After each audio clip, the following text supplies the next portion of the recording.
Assalamualaikum warahmatullahi wabarakatuh. Tayyib. Alhamdulillah wassalatu wassalamu ala asrafil anbiya'i wal mursalin sayyidina wa maulana Muhammadin wa ala alihi wa ashabihi ajma'in. Amma ba'du.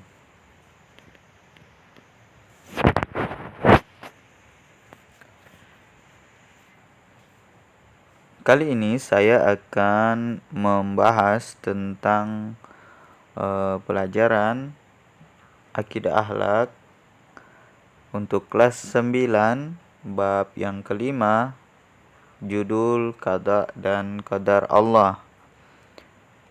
Jadi sebelum kita lanjut pada pembelajarannya, jangan lupa subscribe, komen, like, dan share serta bunyikan lonceng notifikasinya agar kalian selalu mendapatkan informasi-informasi terbaru pada channel ini.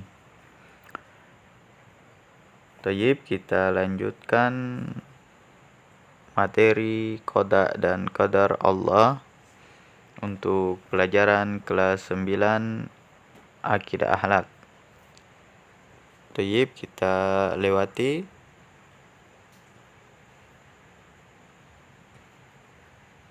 Di sini ada kompetensi inti, kita lewati. Indikator pencapaian kompetensi dan ada peta konsepnya.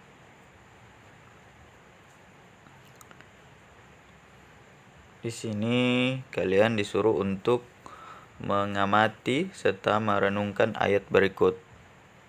A'udzubillahi minasyaitonirrajim. Ma asoba min musibatin fil ardi wala fi anfusikum illa fi kitabim min qabli an nabra'aha inna dzalika 'alallahi yasirun. Tiada suatu bencana pun yang menimpa di bumi dan tidak pula pada dirimu sendiri melainkan telah tertulis dalam kitab Lauhul Mahfuz sebelum kami menciptakannya. Sesungguhnya yang demikian itu adalah mudah bagi Allah Subhanahu wa taala. Quran surat Al-Hadid ayat 22. Berikutnya kita langsung saja pada pengertian kepada qada dan qadar. Secara bahasa, pengertian qada adalah ketetapan, ketentuan, keputusan, kehendak, hukum, pemberitahuan, dan penciptaan. Secara istilah, qada adalah ketetapan, ketentuan, dan keputusan Allah Subhanahu wa taala. Dari sejak zaman azali atas segala sesuatu yang berkaitan dengan iradah atau kehendaknya, baik itu kebaikan dan keburukan, hidup dan mati. Qada sebagai rencana Allah Subhanahu wa taala sejak zaman ajali. Qadar secara bahasa artinya kepastian, peraturan dan ukuran. Qadar secara istilah adalah aturan atau ukuran yang diciptakan oleh Allah Subhanahu wa taala sebagai perwujudan ketetapan qada terhadap segala sesuatu yang berkaitan dengan makhluknya yang telah ada sejak zaman ajali dan pastinya sesuai dengan iradahnya. Qadar sebagai pelaksanaan rencana qada atau Allah Subhanahu wa taala. Perpaduan gabungan antara qada dan qadar disebut takdir. Takdir berlaku kepada semua makhluk hidup baik yang telah, sedang maupun yang akan terjadi. Contoh, Allah Subhanahu wa taala berencana menciptakan seorang hamba bernama Hasan. Qada Allah Subhanahu wa taala, kemudian Allah Subhanahu wa taala memproses penciptaan Hasan ketika umur 4 bulan di perut ibunya.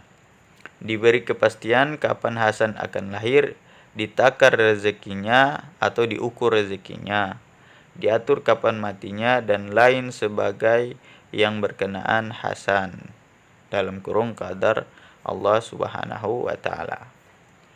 Orang yang beriman kepada qada dan qadar atau takdir adalah orang yang percaya dengan sepenuh hati bahwa ketentuan atau ketetapan Allah Subhanahu wa taala benar adanya, di mana telah ditentukan sejak zaman ajali maupun sejak diciptakannya makhluknya.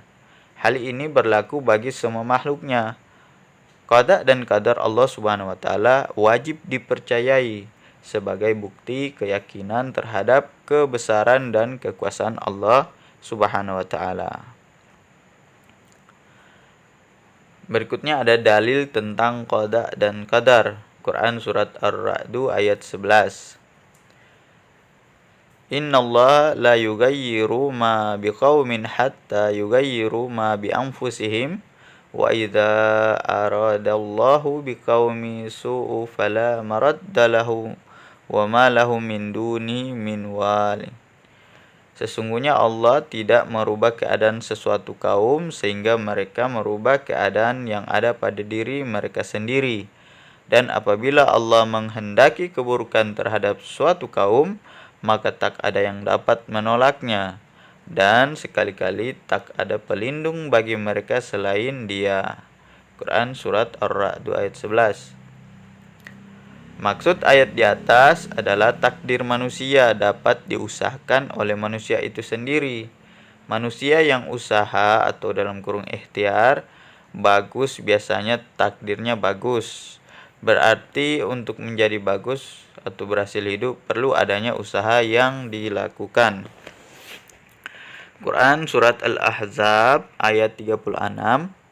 Wa ma kana lil mu'mini wala mu'minatin idza qadallahu wa rasuluhu amran ay yakuna lahumul khiyaratu min amrihim wa may ya'sillaha wa rasulahu faqad dhalla dhalalan mubina.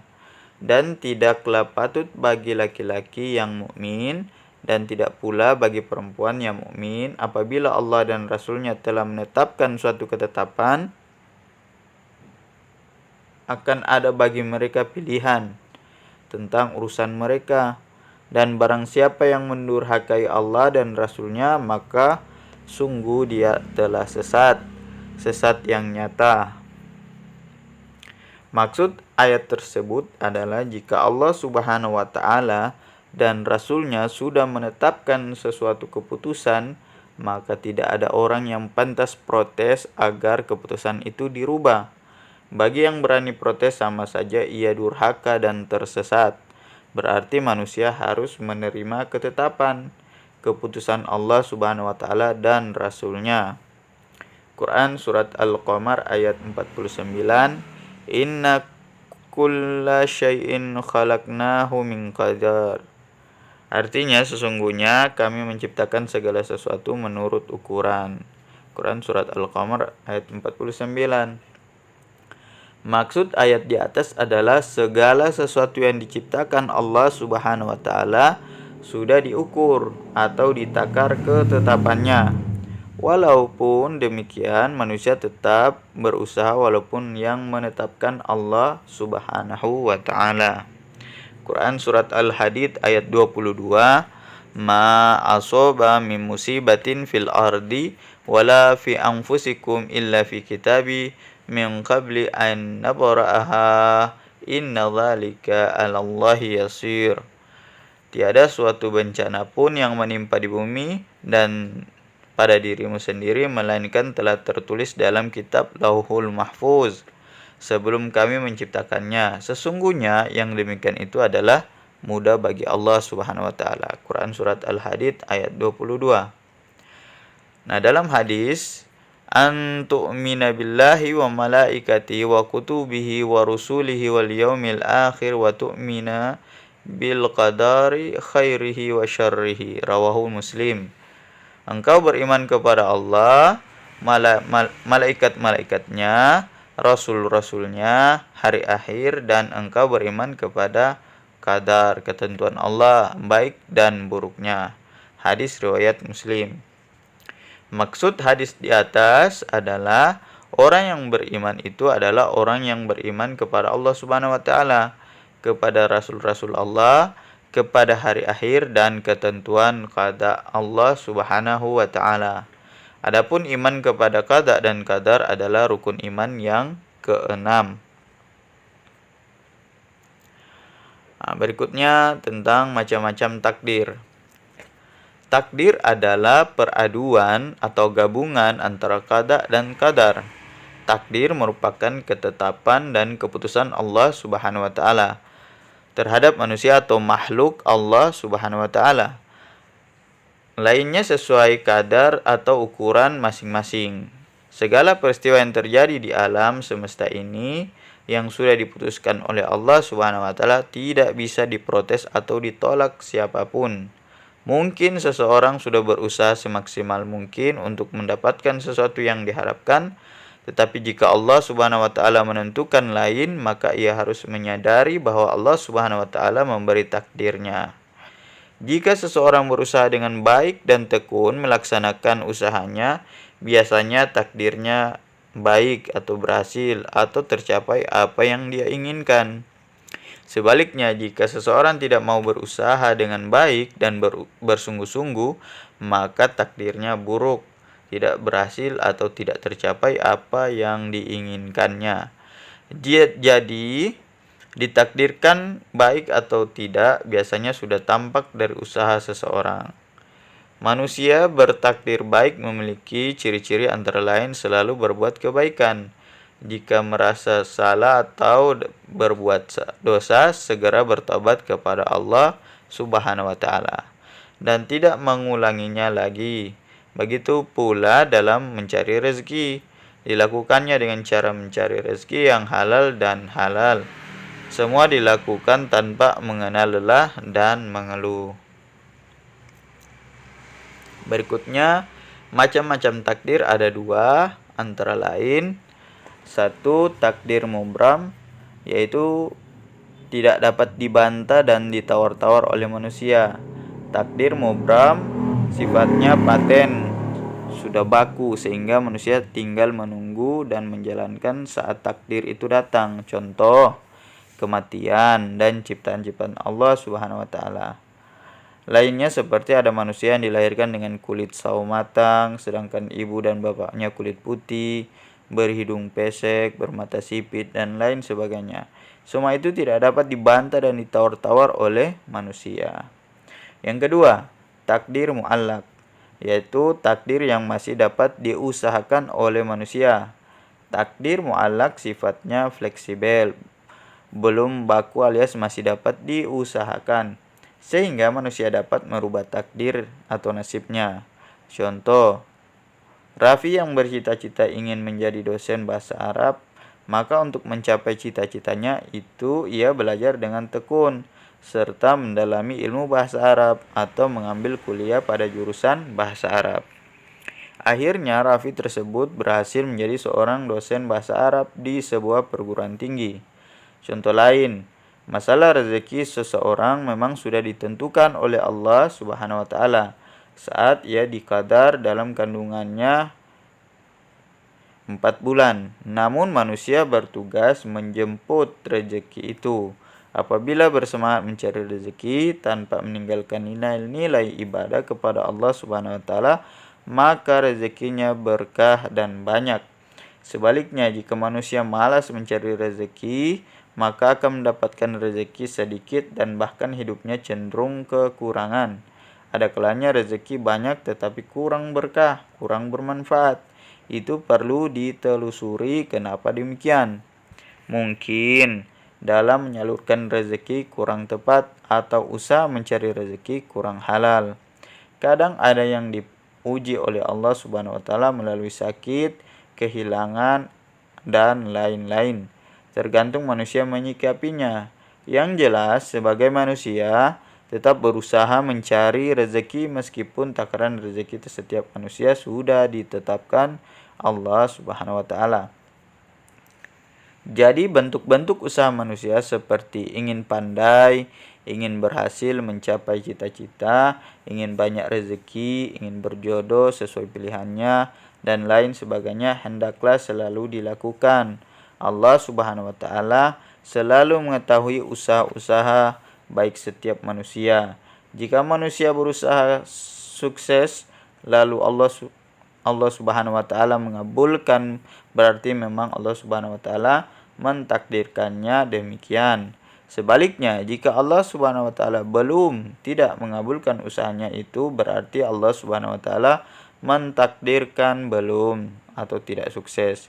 Dan di balik semua itu ada hikmahnya yang tersembunyi namun kebanyakan manusia tidak mengetahui. Berikutnya contoh-contoh qada dan qadar. Contoh qada dan qadar berikut ini adalah contoh yang menceritakan beberapa orang yang telah menjalani qada dan qadar Allah Subhanahu wa taala. Seperti contoh Bu Ani, figur seorang ibu dan istri yang mandiri. Keadaan suami yang sakit-sakitan dan memiliki 4 orang anak yang masih usia sekolah, beliau tidak patah semangat mencari nafkah. Semula perasaan pesimis sempat dirasa Ibu Ani karena suaminya yang bekerja sebagai karyawan swasta di sebuah pabrik roti tiba-tiba terserang sakit asam urat yang kambuhan. Jika penyakit suaminya sedang kambuh, tidak dapat bekerja dan otomatis tidak punya upah. Bahkan Bu Ani mencarikan uang untuk berobat suaminya. Bu Ani tidak patah semangat. Bu Ani membuka catering dan dibantu oleh anak-anaknya sendiri. Usaha catering yang tidak besar itu lambat laun menjadi besar dan sudah memiliki beberapa karyawan. Kini anak-anak Bu Ani besar-besar dan bahkan sudah ada yang bekerja. Doa pun selalu dipanjatkan kepada Allah Subhanahu wa taala agar diberi kelancaran dalam berusaha dan suaminya disembuhkan. Akhirnya suami sembuh dan dapat membantu usaha Bu Ani. Kini cateringnya cukup terkenal di kotanya. Sebuah kejadian gempa. Berikutnya sebuah kejadian gempa bumi menggegerkan sebuah wilayah. Banyak korban yang meninggal dunia akibat terkena reruntuhan bangunan dan pepohonan yang tumbang di mana-mana. Namun ada seorang kakek tua terselamatkan dari bahaya itu walaupun sudah sehari semalam laki-laki renta yang sudah tidak dapat berjalan itu berada di bawah reruntuhan bangunan rumahnya. Sang kakek terlindungi dengan reruntuhan langit-langit rumahnya yang tidak sampai hancur dan tidak sampai jatuh ke lantai. Kakek yang sedang tidur di bawah langit-langit kamarnya itu masih bisa bernafas karena udara bisa masuk lewat sela-sela lubang reruntuhan yang ada. Inilah takdir kakek yang belum saatnya menghadap Allah Subhanahu wa taala, sementara yang lain yang lebih muda, sehat dan bisa berlari maksudnya malah meninggal dunia. Jadi itulah dua contoh dari cerita Ibu Ani dan seorang kakek. Semoga kita bisa mengambil pelajaran dari kedua cerita tersebut. Berikutnya, perilaku beriman kepada qada dan qadar. Orang yang beriman kepada qada dan qadar senantiasa selayaknya memiliki keimanan kepada rukun Islam secara utuh. Perilaku-perilaku itu dilakukan tercermin dalam kehidupan sehari-hari.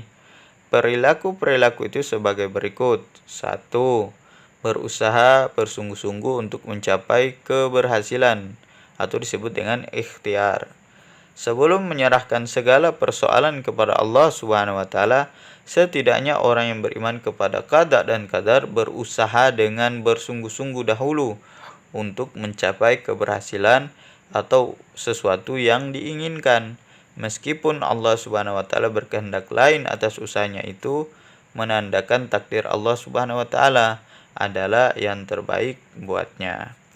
Yang kedua, menyerahkan segala persoalan kepada Allah Subhanahu wa taala atau disebut dengan tawakal.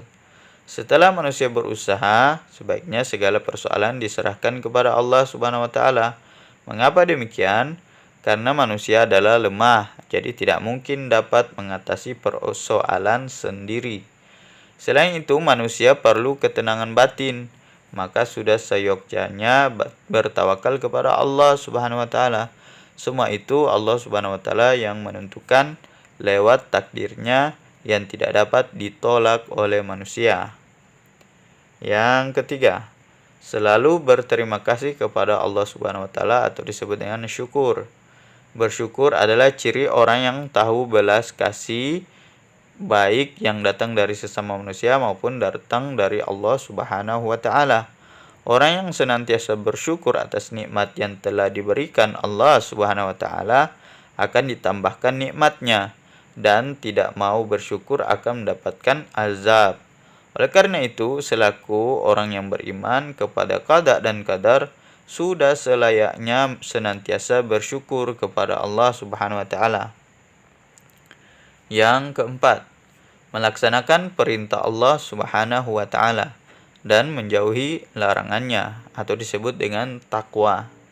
Takwa adalah simbol orang yang beriman, menjalankan rukun Islam yang berjumlah 5, yaitu syahadat, sholat, puasa, zakat, dan beribadah haji bagi yang mampu. Itu cerminan orang yang beriman kepada qada dan qadar. Yang kelima, rela atau menerima pemberian Allah Subhanahu wa taala atau disebut dengan qanaah. Menerima pemberian Allah Subhanahu wa taala dengan ikhlas merupakan bentuk beriman kepada qada dan qadar. Kerelaan yang didasari sudah ditakdirnya dari Allah akan diterima tanpa sedikit pun mengeluh atau membanding-bandingkan dengan orang yang lebih beruntung. Berikutnya yaitu tahan godaan atau sabar. Menahan segala sesuatu dari godaan nafsu duniawi juga merupakan perilaku orang yang mengimani adanya qada dan qadar. Dia menyadari di dunia penuh godaan dan ujian. Biasanya sikap orang yang tersebut tidak mudah terpengaruh oleh rayuan dunia yang glamor. Dia lebih suka bertafakur kepada Allah Subhanahu wa taala dan menjalani takdirnya dengan penuh keikhlasan. Orang ini sadar bahwa segala sesuatu yang menentukan dan yang menetapkan hanyalah Allah Subhanahu wa taala. Manusia hanya menjalaninya. Jadi itulah 6 perilaku orang yang beriman kepada qada dan qadar. Kalian harus menulis ke-6 perilaku ini agar kalian bisa mengaplikasikan dalam kehidupan sehari-hari. Tayyib. Jadi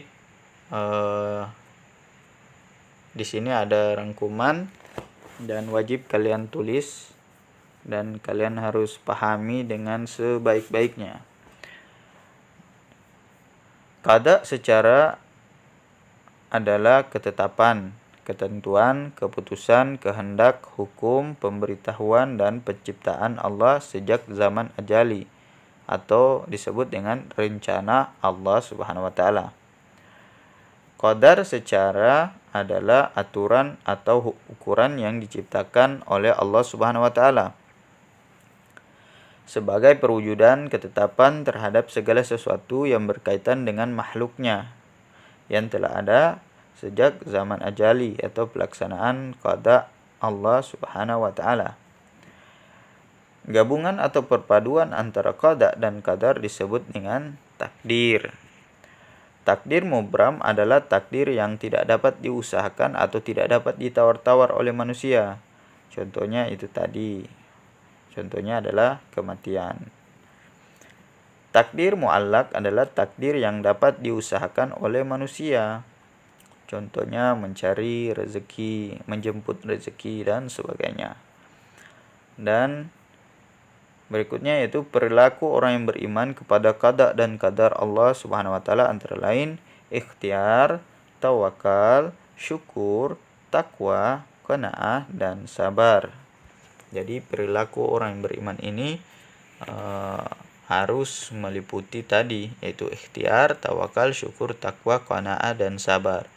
Maka apabila dia sudah melakukan itu, maka dia termasuk perilaku orang yang beriman kepada qada dan qadar.